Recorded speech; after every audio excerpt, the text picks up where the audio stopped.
अब मैं आपको डिफरेंशियल कैलकुलस के बारे में बताने जा रहा हूँ। कैलकुलस के दो पार्ट होते हैं, एक को इंटीग्रल कैलकुलस कहते हैं और एक को डिफरेंशियल कैलकुलस कहते हैं। ये दोनों एक दूसरे के अपोजिट होते हैं, जैसे मैथमेटिक्स में प्लस और माइनस या डिवीजन एंड मल्टीप्लिकेशन।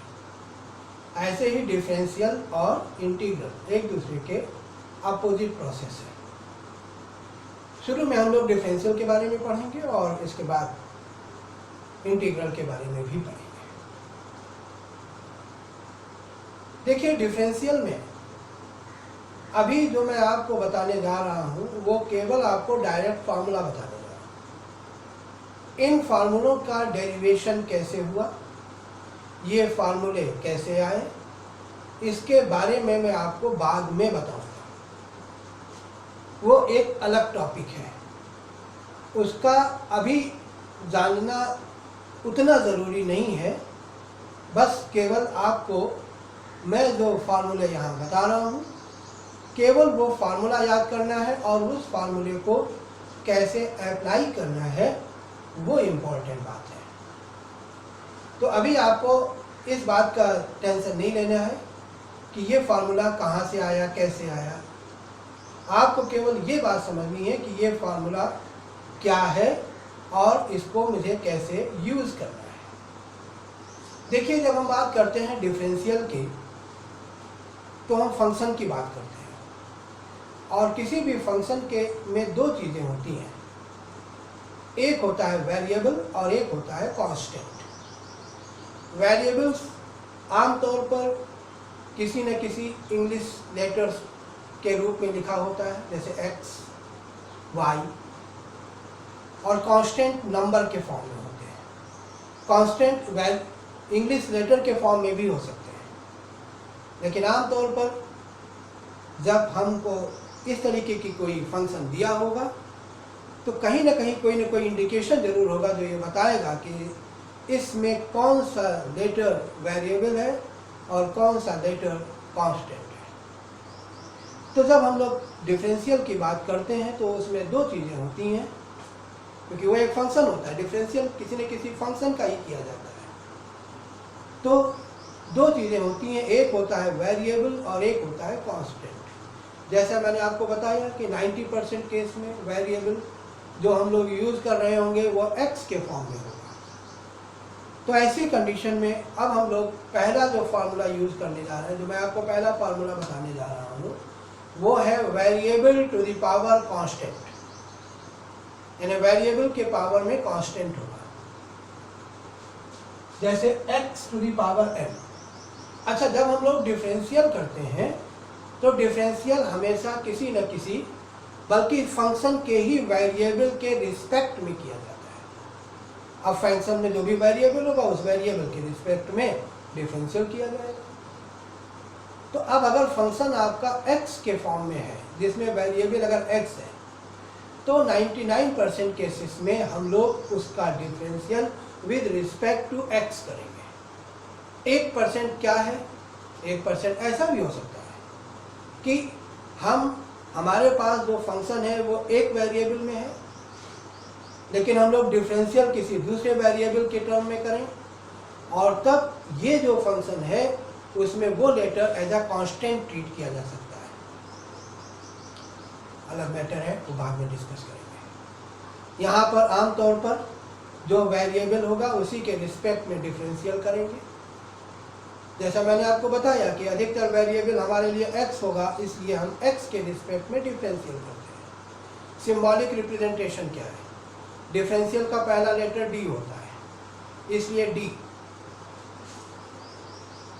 और ये अपॉन जरूर लिखा है, लेकिन इसका मतलब नहीं डिवाइड नहीं किया गया, ये केवल लिखने का तरीका है। d अपॉन dx, dx का मतलब differential with respect to x। तो d अपॉन dx लिखने का मतलब है मुझे जो भी आगे चीज़ लिखी दिख रही है उसका डिफरेंशियल करना है, और कैसे करना है? विद रिस्पेक्ट टू x करना है। तो ये तो हो गया d अपॉन dx का मतलब। अब आया x to the power n। In this case x is a variable where n is a constant. जैसे मैंने बताया था कि हम लोग variable to the power constant के फॉर्म में बात करेंगे। तो variable to the power constant that is nx to the power n minus. हाँ, अब डिफरेंशियल कैसे करते हैं? डिफरेंशियल करने के जैसे आप मल्टीप्लाई करते हैं, ऐड करते हैं, ऐसे ही डिफरेंशियल करने का भी अपना एक फार्मूला होता है, अपना एक मेथड होता है।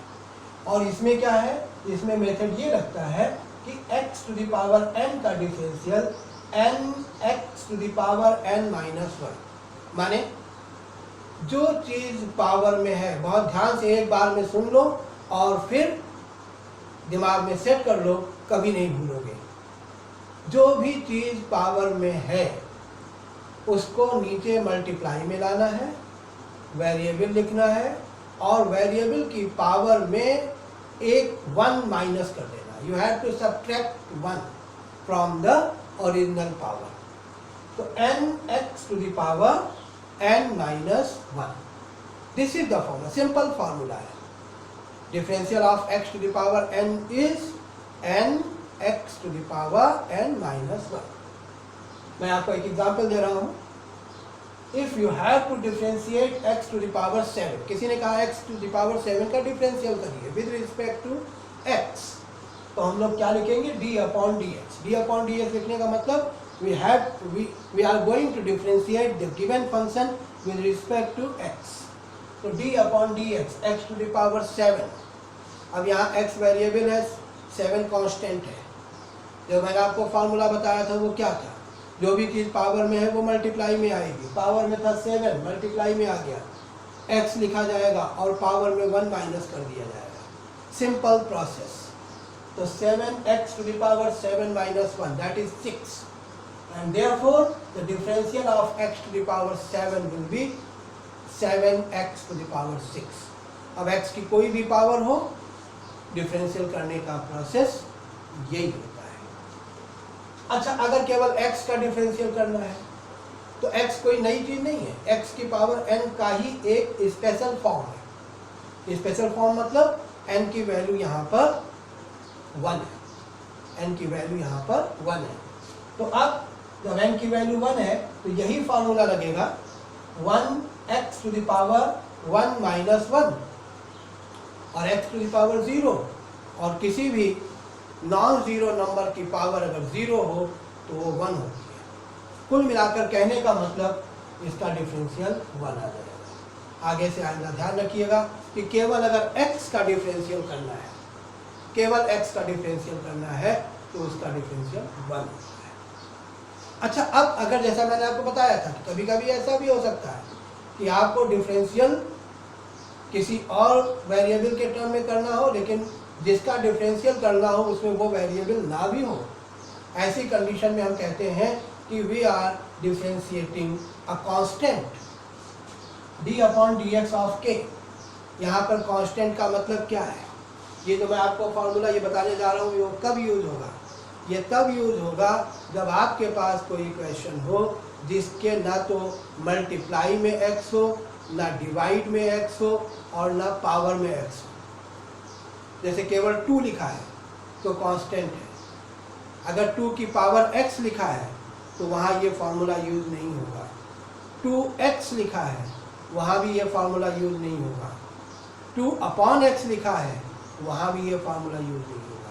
ये फार्मूला तभी लगेगा जब कांस्टेंट अकेला हो। अकेला मतलब ना तो उसकी मल्टीप्लाई में, ना उसके डिवाइड में, ना उसकी पावर में x हो, तभी हम ये बात यूज करेंगे। और क्या? d upon dx of k, k यानी कांस्टेंट और उसका डिफरेंशियल 0 होता है।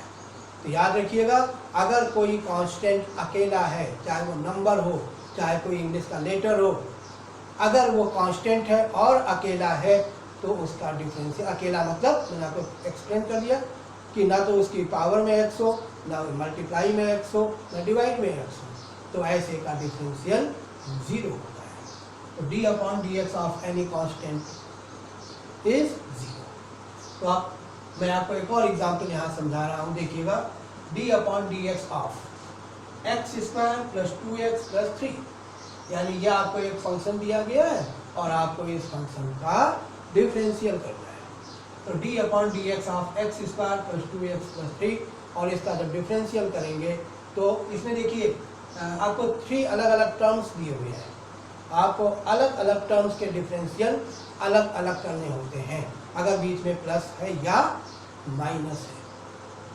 तो x square plus 2x plus 3, आपको एक्स स्क्वायर का अलग डिफरेंशियल करना है, 2x का अलग करना है और 3 का अलग करना है। चलो सबसे पहले एक्स स्क्वायर का डिफरेंशियल। एक्स स्क्वायर का डिफरेंशियल एक्स की पावर n के फार्मूले से किया जाएगा, और वो फार्मूला क्या है? जो चीज़ पावर में है वो मल्टीप्लाई में आएगी, पावर का नंबर 1 माइनस किया जाएगा, मतलब 2 मल्टीप्लाई में आ गया x और 2 माइनस 1। अभी तो मैं आपको इसको लिख के ऐसे बताता हूँ, आगे मैं डायरेक्ट करूँगा क्योंकि ये इतने कोई कठिन बात नहीं है कि इसको बार बार इतना लंबा लिखा जाए। तो 2x की पावर 2 माइनस 1, ये तो हो गया एक्स स्क्वायर का डिफरेंशियल। अब आता है 2x। अब यहाँ देखिए 2x है, 2 नंबर तो है लेकिन ये वाला केस नहीं है क्योंकि इसके मल्टीप्लाई में x है। तो अगर कोई कांस्टेंट x के साथ मल्टीप्लाई में है तो वो कांस्टेंट ज्यों का त्यों उतार दिया जाएगा, आपको केवल वेरिएबल यानी x का ही डिफरेंशियल करना पड़ेगा।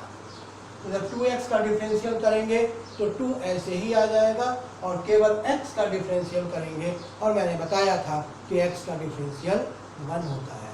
तो ऐसी कंडीशन में ये 1 आ गया। अब इसके बाद आता है प्लस 3। हाँ, 3 आपका इस प्रकार का केस हो गया क्योंकि 3 अकेला कांस्टेंट है और 3 अकेला कांस्टेंट है, इसलिए इसका डिफरेंशियल 0 हो जाएगा। तो 3 का डिफरेंशियल 0, क्योंकि इसके ना तो पावर में x है, x कहीं इसके आसपास नहीं है, तो ऐसी कंडीशन में ये इसका डिफरेंशियल 0। अब आपका फाइनल आंसर क्या आएगा? 2x, क्योंकि 2 माइनस 1 इज 1 और x की पावर 1 में केवल x लिखते हैं, पावर 1 लिखने की जरूरत नहीं होती, प्लस 2 इंटू 1 इज 2, प्लस 0 लिखने की जरूरत नहीं। तो ये हो गया 2x प्लस 2। अब 2x प्लस 2 में आप 2 कॉमन ले लो।